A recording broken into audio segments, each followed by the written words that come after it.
सत्संग यहां पे भगवान के नाम की चर्चा होती हो, यहां ईश्वर की प्राप्ति का तरीका मिलता हो, युक्ति सिखाई जाती हो, यहां ईश्वर से मिलने का बिना पाखंड, बिना ढोंग, बिना कुछ लिए रास्ता बताया जाता हो, उसी को सत्संग कहते हैं। संतों का काम समाज में आके समाज को अपनी औलाद, अपने संतान समझ के उनका भला करना होता है। संतों का काम कभी भी समाज को लूटना या लड़ाना नहीं होता। संत समाज में आते हैं तो परहित परमार्थ के लिए। तरुवर फल नहीं खात है, सरुवर पीव न नीर, परमार्थ के कारणे संतन भयो शरीर। तरुवर हमारे पेड़ पौधे होते हैं, उसमें फल लगता है। क्या आपने देखा है कि पेड़ पौधे खुद फल खाते हों? मीठी झील, नदी, सरोवर होते हैं, क्या आपने देखा है कि वो खुद पानी पीते हैं?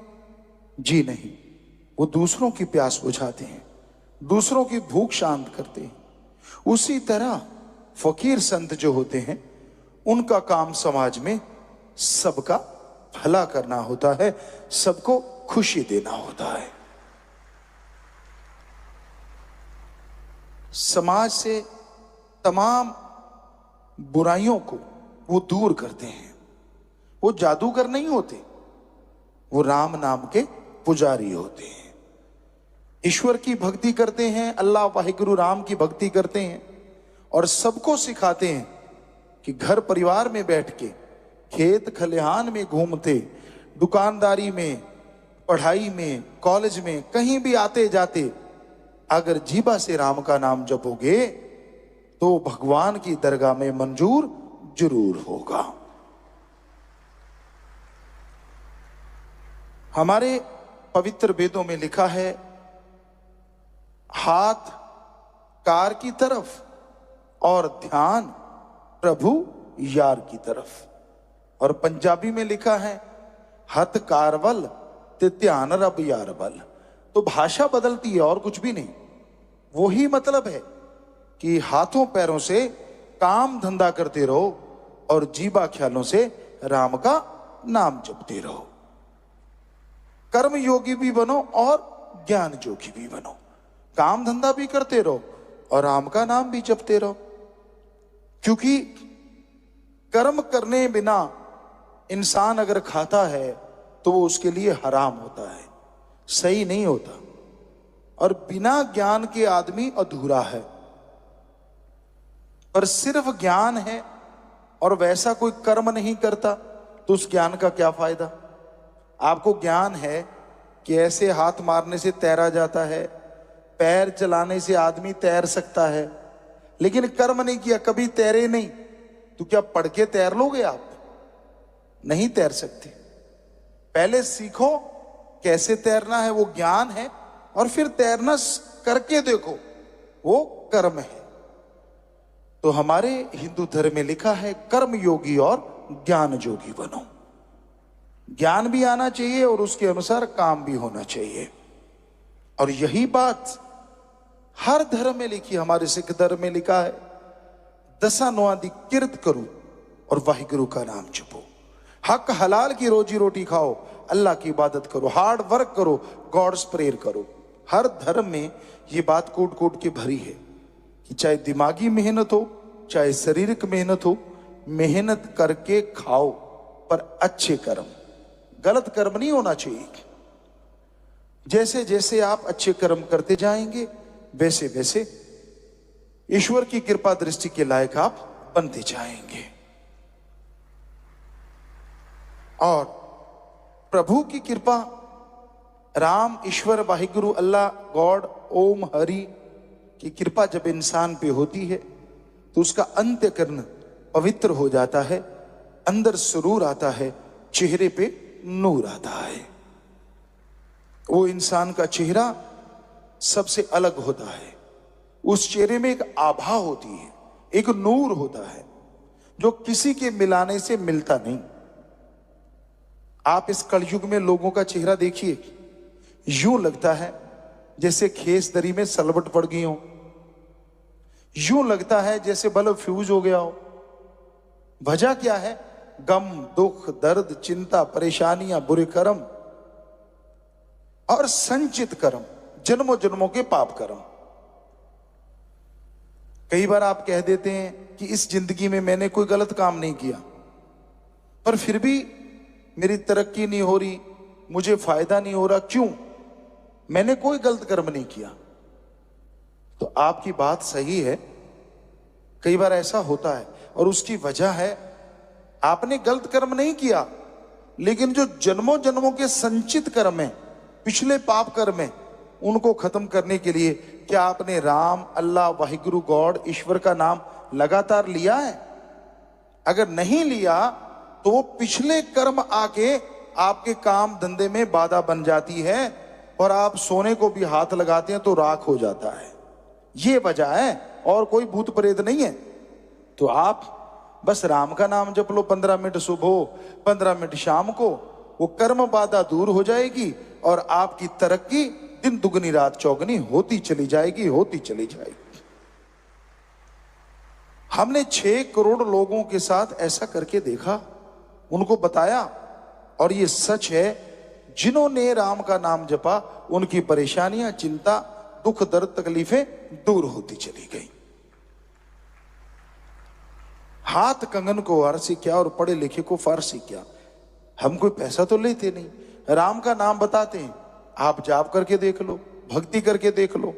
जैसे जैसे आप भक्ति करते जाएंगे वैसे वैसे आपके अंतःकरण की मैल दूर होती जाएगी और प्रभु की कृपा मूसलाधार बरसने लगेगी। तो राम का नाम, ईश्वर की भक्ति हर इंसान को जरूर करनी चाहिए। सुबह शाम जब भी समय मिले आप करते रहें, टेंशन ना लें, कभी भी चिंता ना करें, क्योंकि चिंता तो ऐसी चीज है जो जीते इंसान के लिए चिता है।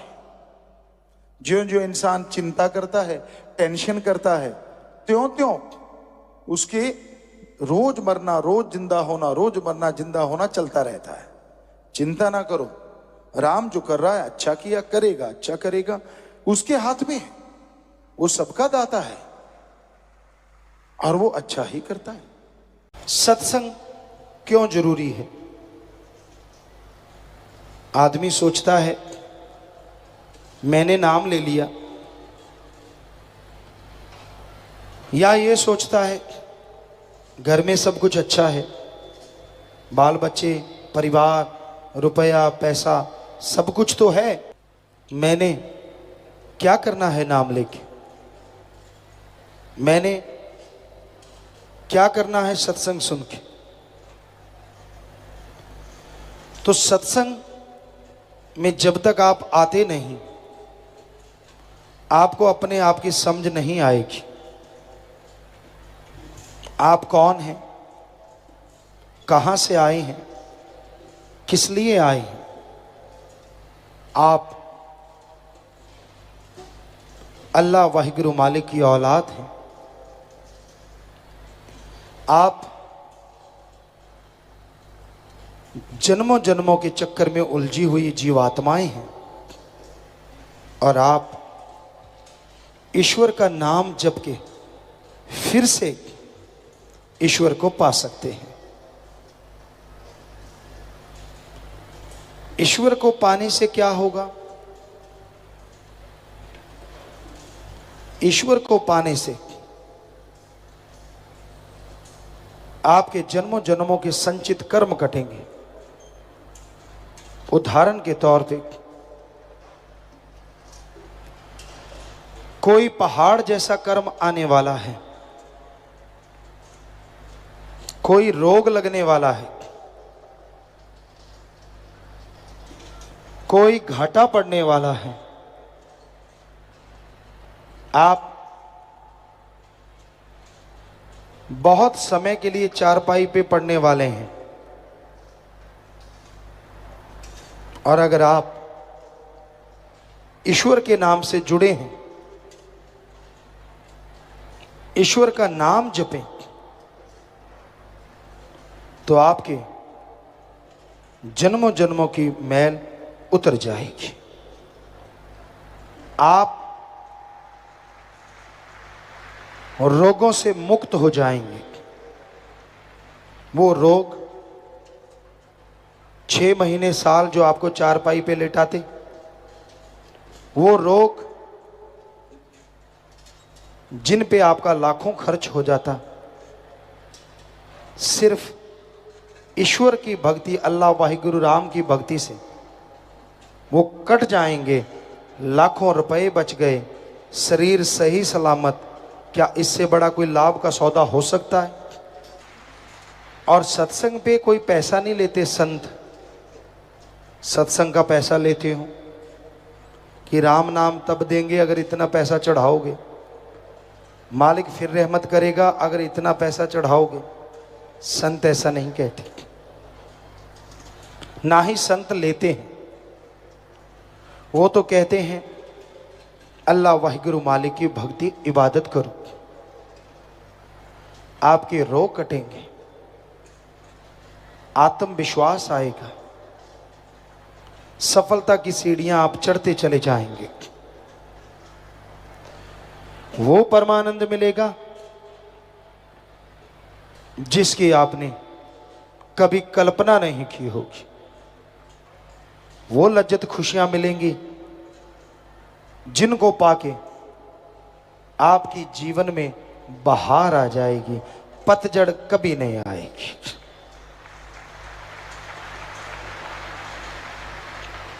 आदमी का मन डामाडोल होता रहता है। मन बड़ी जालिम ताकत है।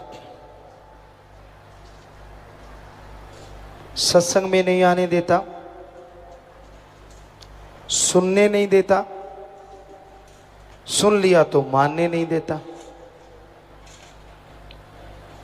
इसलिए लगातार सत्संग में आते रहो। जो सुमरन नहीं कर पाते, मन के आगे लाचार हो जाते हैं, लगातार सत्संग में आके बैठे, सुना और अमल करने से जन्मों जन्मों की मैल उतर जाती है। मन के नकाब डल जाती है, मन की लगाम पड़ जाती है। मन दौड़ता नहीं। जितनी देर सत्संग में बैठे, सेवा सुमन का फल बैठे बैठे मालिक बख्श देते हैं। दुनिया में जब आप चले जाते हो, दुनियादारी के हो जाते हो। सत्संग का एक दायरा है, वहां तक रहते हो। सुमरन शब्द गान करते रहते हो तो खुशियां कई गुना मिलती रहती हैं बढ़ के। लेकिन जैसे ही सत्संग के दायरे से बाहर हो गए, फिर से परिवार याद, काम धंधे याद, टेंशनें परेशानियां, दुनिया में गए, दुनिया के हो गए। गंगा गया गंगाराम, जमुना गया जमुनादास। यहां भी आप जाते हैं, वहीं का असर ले लेते हैं। अब दुनिया में गए, वहां चुगली निंदा शुरू, टांग खिंचाई शुरू, एक दूसरे की बुराइयां शुरू।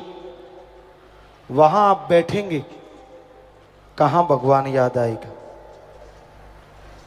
सारा दिन ऐसी कमाई करूं 15 दिन में नोट दुगने हो जाएं। कोई ऐसी एजेंसी मिल जाए, काम करना ना पड़े, नोटों से घर भर जाए। कैसे ठगी मारूं, किसी को पता ना चले और नोट 4 गुना हो जाए, इत्यादि इत्यादि। माया रानी में दिमाग उलझ जाता है,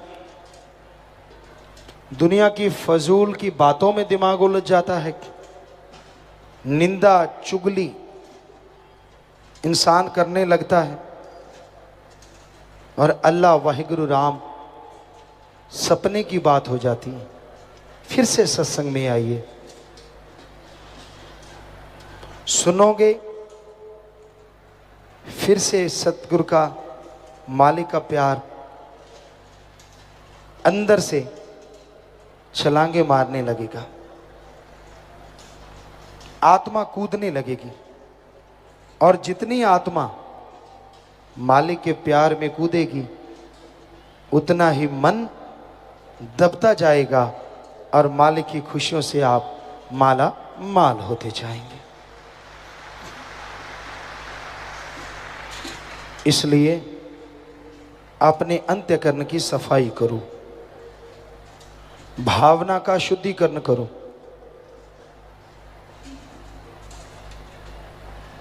जिनकी नीयत साफ होती है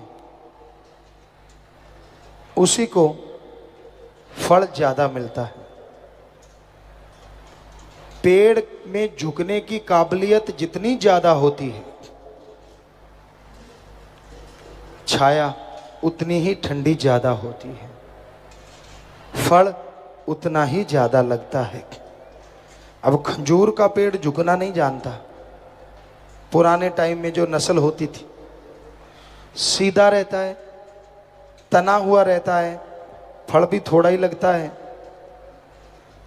तो ऊंचा भया तो क्या भया, जैसा पेड़ खजूर, पंथी को छाया नहीं, फल ला गए अति दूर। सो जो झुक जाते हैं, आप बेरी के पौधे को ले लो, बेरी में जब बेर आते हैं इतना झुक जाता है, इतना झुक जाता है कि आसानी से लोग उसका फल खा लेते हैं। फिर जब फल खत्म हो जाता है, इतना ऊंचा नहीं जाता कि छाया ना हो, उसकी छाया भी बड़ी ठंडी होती है, वो झुका ही रहता है, उसकी नीयत साफ हो गई। ऐसे ही भगवान जब आपको खुशियां दे दें तो झुके रहो, दीनता नम्रता रखो, ताकि जब खुशियां ना मिले, आपके पाप कर्म कटने हो, तो मालिक आपको पहाड़ से कंकर जैसी चुभन भी महसूस ना होने दे, पहाड़ जैसे कर्म की।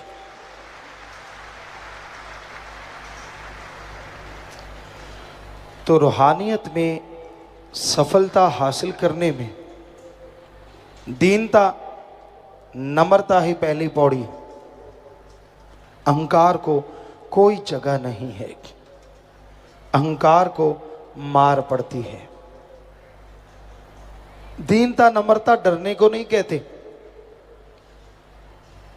और हाथ जोड़ने को भी नहीं कहते।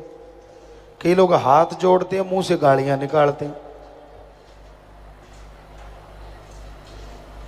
अंदर मिठास हो, जीभा पे मिठास हो, कर्मों में इंसानियत हो, इसी का नाम दीनता नम्रता है। कई मीठी छुरियां होती हैं, हमने तो पहले भी बहुत तजर्बा किया जब गुरगद्दी पे नहीं आए थे, और अब भी करते रहते हैं। कई मीठी छुरियां होती हैं।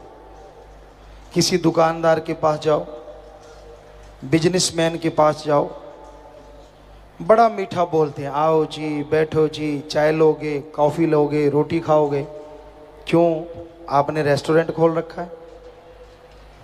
हम तो आपके पास काम को आए हैं। चलो कायदा है, हमारा फर्ज है ये पूछना, पर बाद की बात सुनो, सामान ले जाओ जी, फिक्र ना करो जी, अपना ही घर है, और 100 बड़ा सामान 5000 में। तो कहते हैं क्या रेस्टोरेंट खोला है? रेस्टोरेंट नहीं, रगड़ना है आपको मीठी छुरी बन के। इसलिए ऐसी ऐसी चीजें समाज में आम दिखने में आती हैं। ठग बैठे हैं दुनिया में, महाठग, ठग और महाठग और महाठगों के बाप। जगह जगह पे इनकी नस्लें हैं। फकीर तो नस्ल दूर से पहचान जाते हैं कि ये ठग महाठग है या महाठगों का बाप है।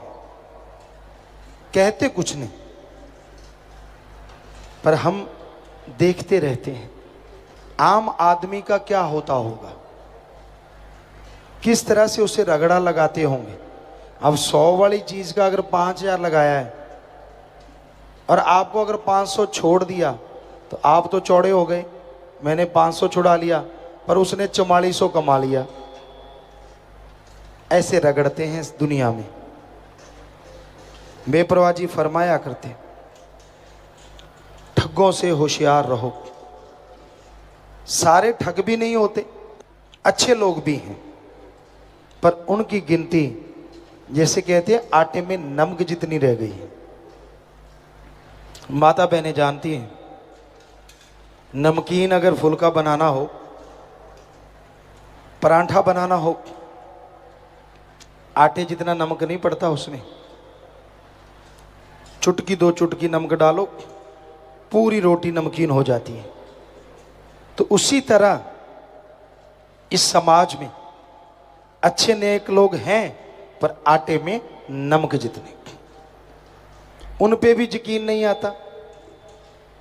अब चारों तरफ अगर ठग ही ठग हो तो उन पे यकीन कैसे किया जाए। दाएं वाला ठगी मार रहा है, बाएं वाला ठगी मार रहा है, आगे वाला, पीछे वाला, तो बीच वाले बेचारे वैसे ही पिस जाते, लगता है ये भी ठग है। कहते हैं ना 5 उंगलियां एक जैसी नहीं होती, ये तो ईश्वर ने बनाई है। और इंसान भी ईश्वर ने बनाए, सारे इंसान एक जैसे नहीं होते। ईमानदार, अच्छे, नेक लोग भी हैं और ठग बेईमान भ्रष्ट लोग भी हैं। उन नेकों की वजह से, भले नेक पुरुषों की वजह से आज इंसानियत जिंदा है। उन चंद लोगों की वजह से आज स्वर्ग जन्नत इस धरती पे पुनः आ सकती है। उन नेक लोगों की वजह से सारी दुनिया में प्यार मोहब्बत की गंगा बह सकती है, वरना चहुं और बर्बादी का आलम है। हाथ को हाथ खाए जा रहा है। भले नेकम करने वालों को कोई पसंद नहीं करता। क्यों? क्योंकि जो बुरों ने बुराई के तरीकों से अपने आप को बड़ा बना रखा है, कहीं भले की भलाई से बड़ापन खत्म ना हो जाए, इस डर से वो भले लोगों को आगे नहीं बढ़ने देते। पर क्या कभी सूरज को बादलों ने हमेशा के लिए रोका है? कभी नहीं। बादल जितने मर्जी घटा घनघोर बन जाएं, सूरज उनको फाड़ के निकल आता है। तूफान आता है, तेज हवा आती है, तिनके उड़ जाते हैं, पेड़ उखड़ जाते हैं, कई बार मकान गिर जाते हैं, पर हिमालय पर्वत जैसे पहाड़ हिला नहीं करते।